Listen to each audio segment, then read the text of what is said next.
Hello and welcome to the Big Tune Chat with me, Kevin, and me partner in crime, I can call him now, AJ. How you doing, AJ? I'm good, mate. I'm good. How are you? I'm very good, thanks for asking. So, let's have a chat about the death threats that Steve Bruce has been having. I know you've just said a little few words there, but I thought let's press record and let's go deep into it. So, away you go.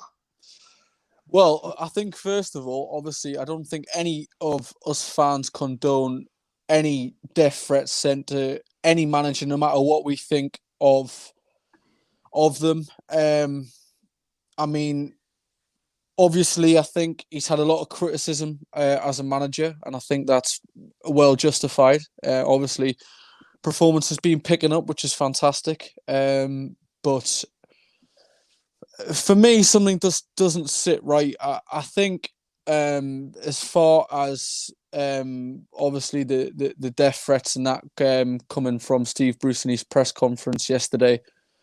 Um, I mean, for me, I'm on Twitter, I'm on Instagram, I'm on Facebook, and obviously we all obviously like to see a bit of reaction after games and see what's Yeah. being said and what I mean.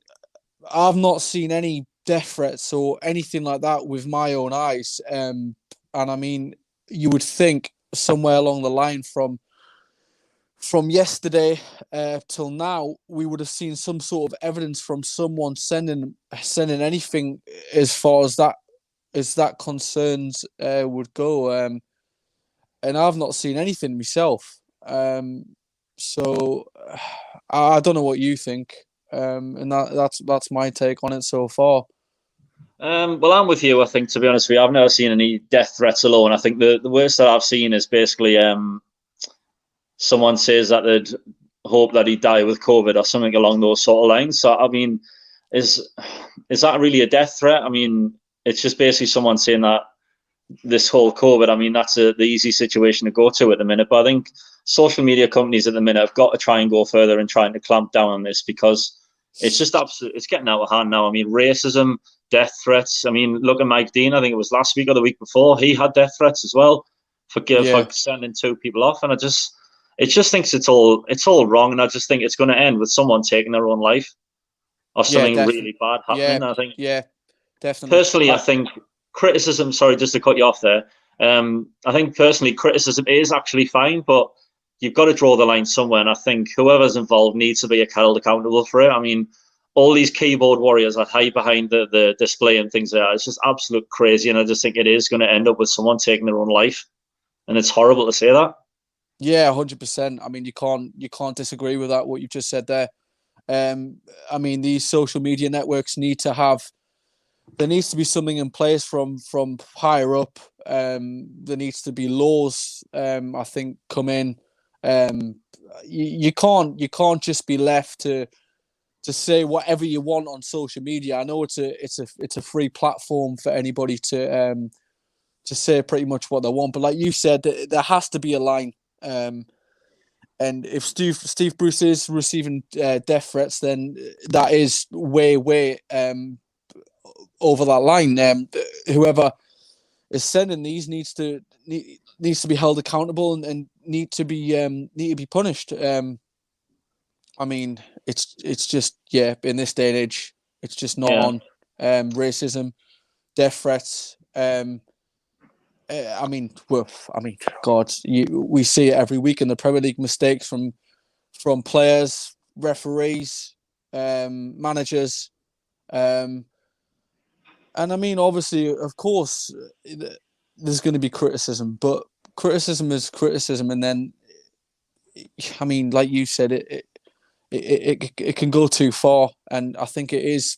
I hope it doesn't get to the stage where, like you said, someone is going to end up taking their life, and then what then? Yeah, exactly. I agree with that. But I think there should be some sort of like formal identification when you register for a social media platform. Like, when you register for a passport, for example, you've got to give like all your personal details and a photo as well. I think that's what it will come to eventually, because I think that's the only way to clamp down on it. Yeah, definitely. I mean, I'm sure you can go on social media, especially things like Twitter, and create an account with no real well, it could be anybody. There's fake accounts all over the place. So if one of them does send something, how are you going to trace them? There has to be things in place Yeah.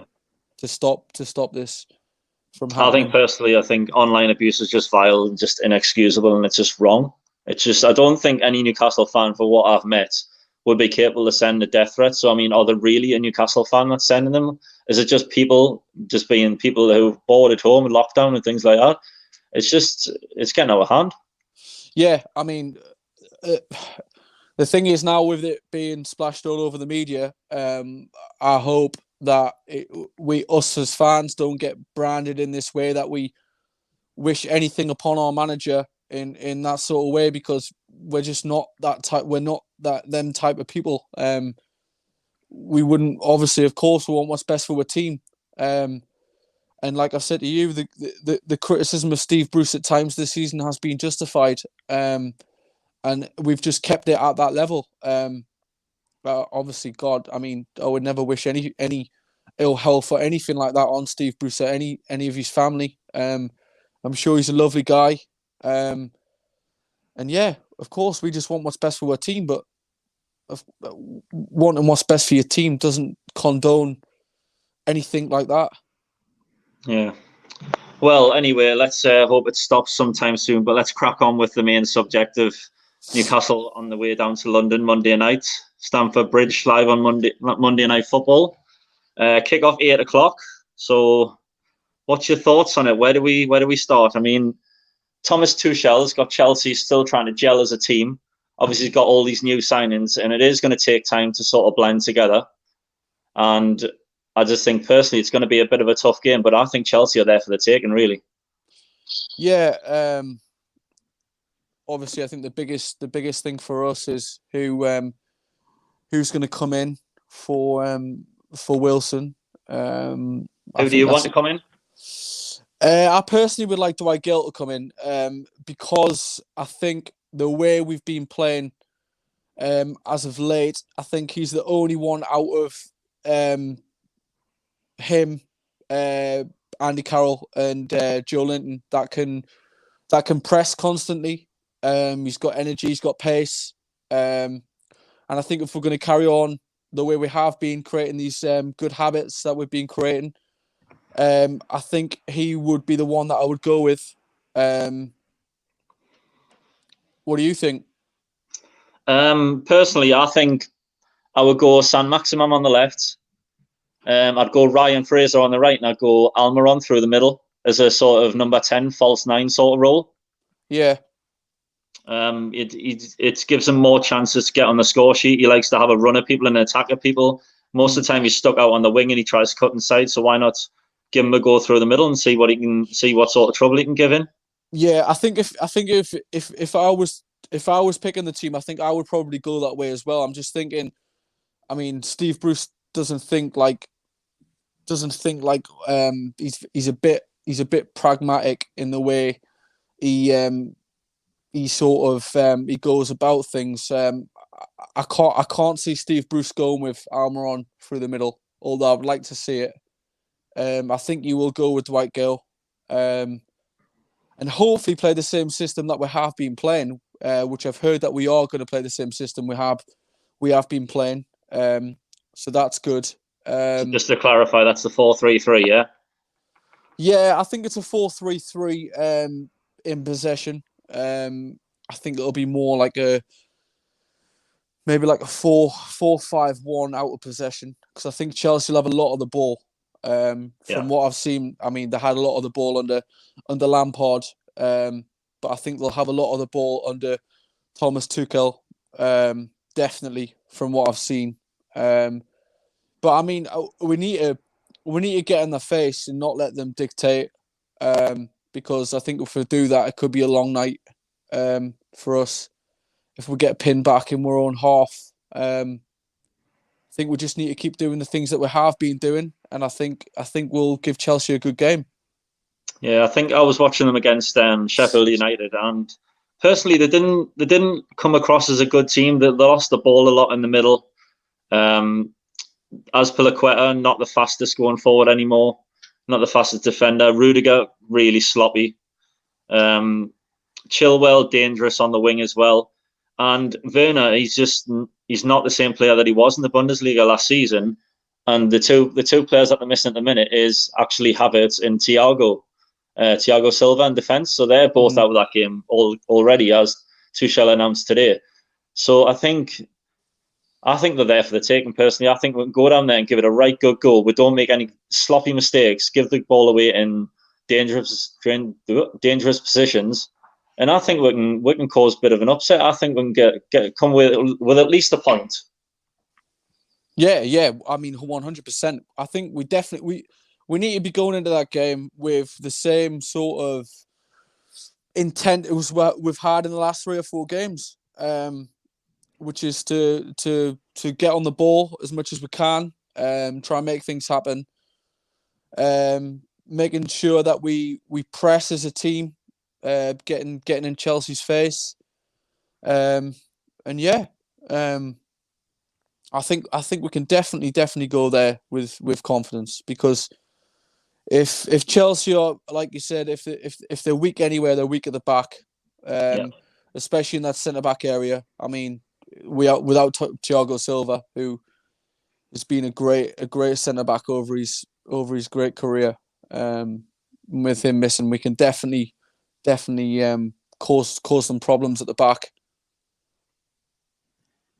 Definitely. I mean, looking at the strength and depth that they've got in the squad as well. I mean, if you looked at the bench that they played against Sheffield United, they had Kepa, the goalkeeper. They had Zuma, Emerson, Conte, Alonso, Giroud, Ziyech, Hudson-Odoi, Gilmore, and Abraham all on the bench.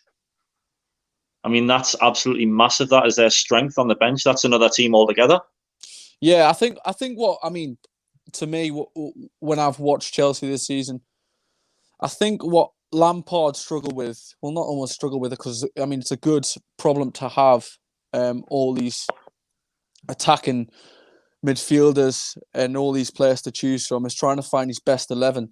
And I don't think he really found his best 11. But I mean, they've got a fantastic squad. And I think the problem is with Chelsea, the moment you don't really know what Chelsea's going to turn up. With the squad that they've got, I mean, it's no real sort of, what's the word for it?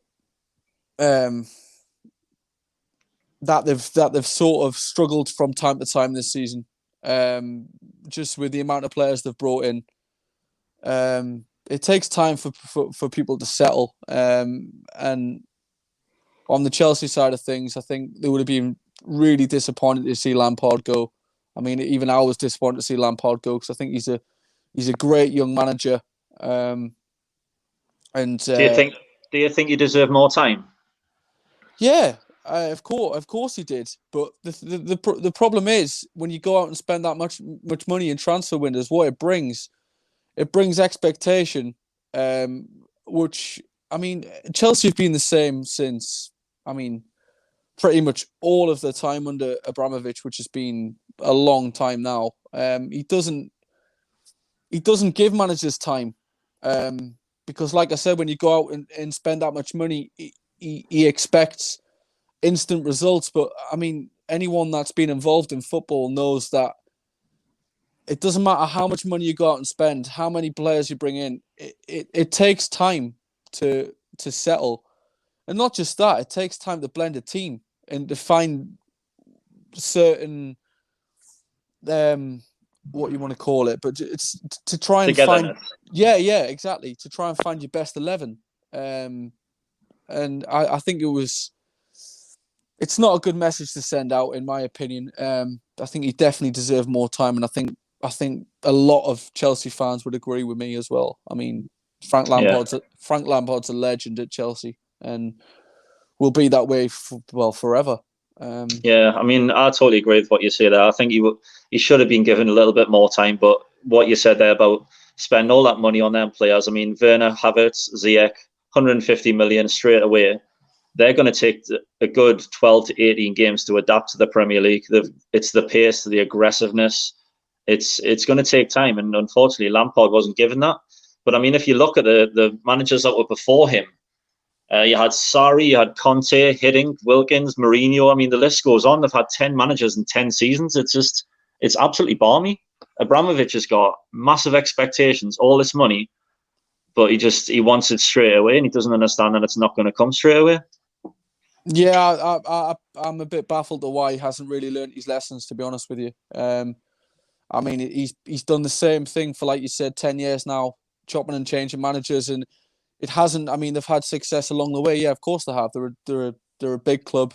They've had top managers, but you need to bring stability in.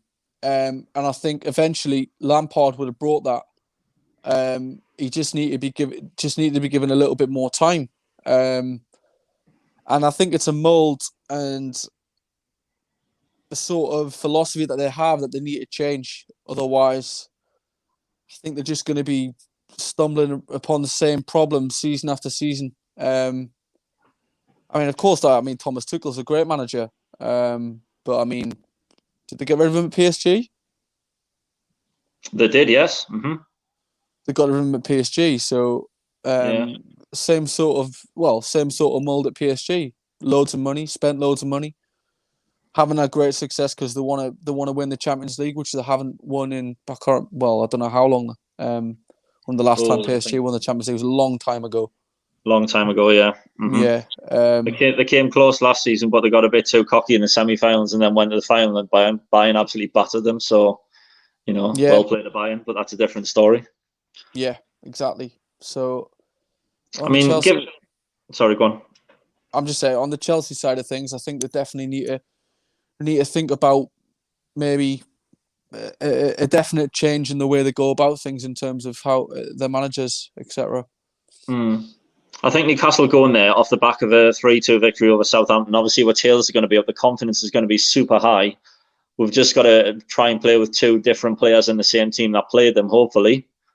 And I mean, we've won 6 out of the last 16, dating back to 2012 as well. So it's not a very good stomping ground for Newcastle, but I shouldn't see why we can't go there and maybe give it a real good go. Yeah, I mean, of course. I mean, I think it's about performance for us now. I think going forward, like I said I think it was last week, we just need to keep these performances going, and it'll build more and more confidence. I mean, of course, I hope we get something on Monday, but I mean, as long as we keep going in the right direction and keep trying to play with stuff, and I'm looking forward to Monday night. Like you said, they should have loads of confidence, and hopefully they can put on a good performance. Yeah, hopefully too as well. So, looking at the injuries, obviously we've had the news this week that Wilson's going to be out for 6 to 8 weeks. That's a bit of a body blow. Shaw, he's possibly played his last game for Newcastle, and Manquillo 6 to 8 weeks as well. Now, I think with Manquillo, the ankle ligaments, I think that's going to be a long injury. I don't think it's going to be 6 to 8 weeks. I think it's going to be longer than that. I'm thinking 10 to 12 weeks.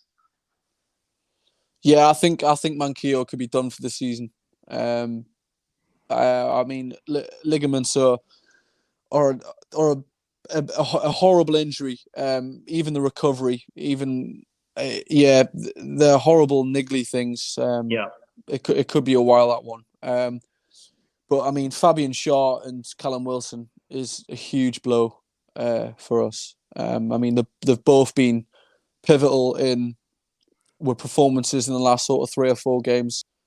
Fabian Shaw's massive. He's probably I wouldn't say we're only ball playing centre back, because I think Kieran Clark can play as well. I think Kieran Clark can pass the football.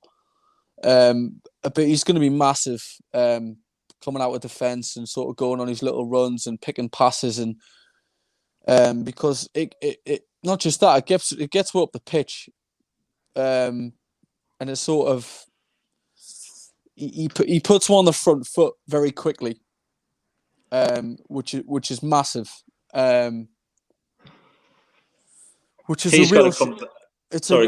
it's a real shame. I hope to God he hasn't played his last game for us, because I rate the man really, really highly. Yeah, he's a bit of a ladies' man with the female Newcastle fans as well. So I'm Yeah, probably thinking that they'll yeah. be thinking that hopefully he'll sign a new contract. I hope he at least gets offered one to have a look at it first.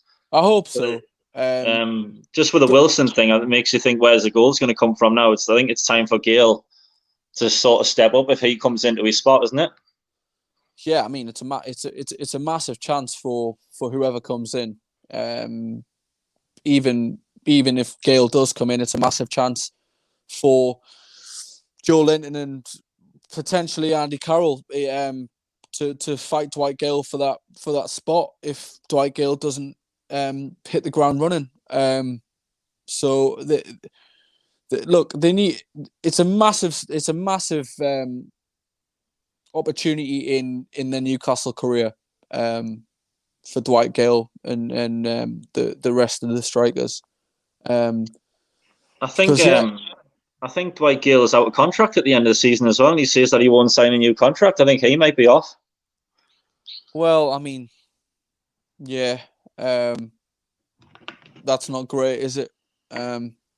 Because I mean that can affect you mentally if that's the case. But I mean, like you said, we need a threat up there. Obviously, Callum Wilson's massive for us and has been massive for us this season. Without Callum Wilson, would be deep in a relegation scrap for sure. Yeah, I totally agree with you. Totally agree with you there. I And think we've if we got, didn't buy him, I think we'd be at the bottom of the table. yeah, I mean, I think I'm not sure about bottom of the table, but I think we Well, would, bottom three sort yeah, of yeah, situation. Yeah, would definitely be deep in trouble. So I just hope it'd be great if Dwight Gale could get a goal early on against Chelsea on Monday. yeah, I mean, early on, as in I hope he scores on Monday. Would do his confidence the world of good. yeah. But I mean, Here's a question. Sorry, go on. Dwight Gale's proved that he can chip in with goals here and there. I mean, he's not a prolific goal scorer by any means. He's not going to get you between sort of 15 and 20 goals a season. He's more of like a 10 goal a season man. Yeah, a lot of people say that he's a bit of a championship striker. He's not really made for the Premier League. Yeah, I agree with that. But I mean, let's just hope we can chip in with some goals because we're gonna need someone to put the ball in the back of the net. Yeah. So I'm going to put you in Mike Ashley's shoes now. I'm going to say you're Mike Ashley, and Wilson has got injured first game of the season, and now we're third bottom this like halfway stage. Would Steve Bruce still be in a job? Do you think?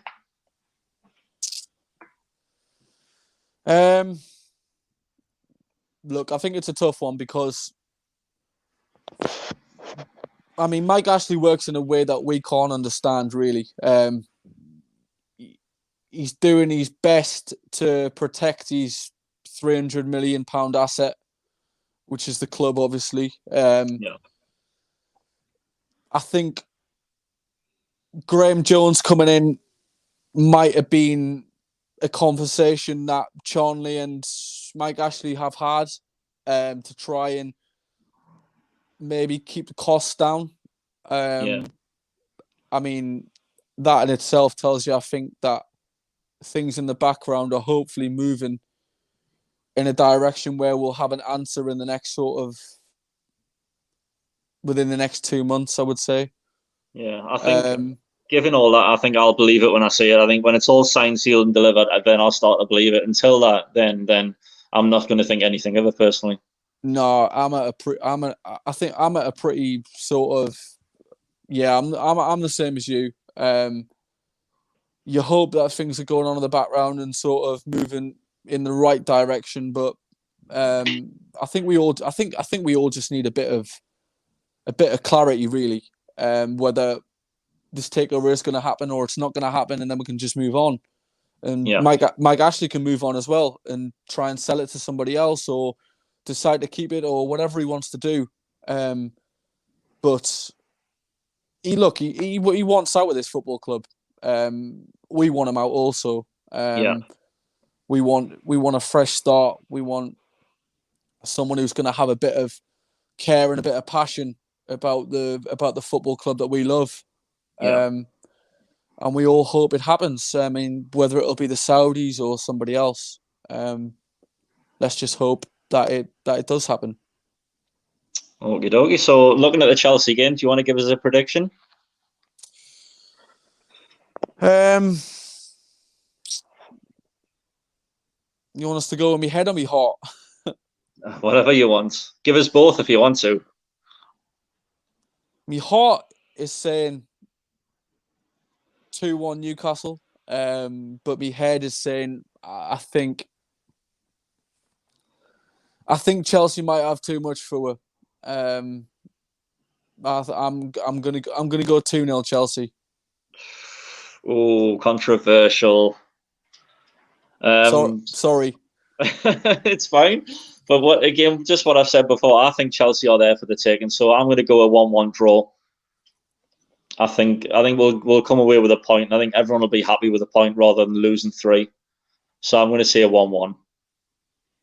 Yeah, I mean, I think we'd both I would snap your hand off for a draw, because I mean that still still a massive step forward. Well, going away to Chelsea, and the players we have out injured, and I think any points on the board at the moment to add to a tally is going to be massive for us. Yeah. Well, AJ, I'm going to say thank you very much for your time. If everybody that's watching, if you have watched the video, then please hit the like button, and while you're there, hit the subscribe button, and we will see you hopefully on the next video. Thanks very much, AJ. No problem. Thank you. Thanks. Bye. Take care. See you later.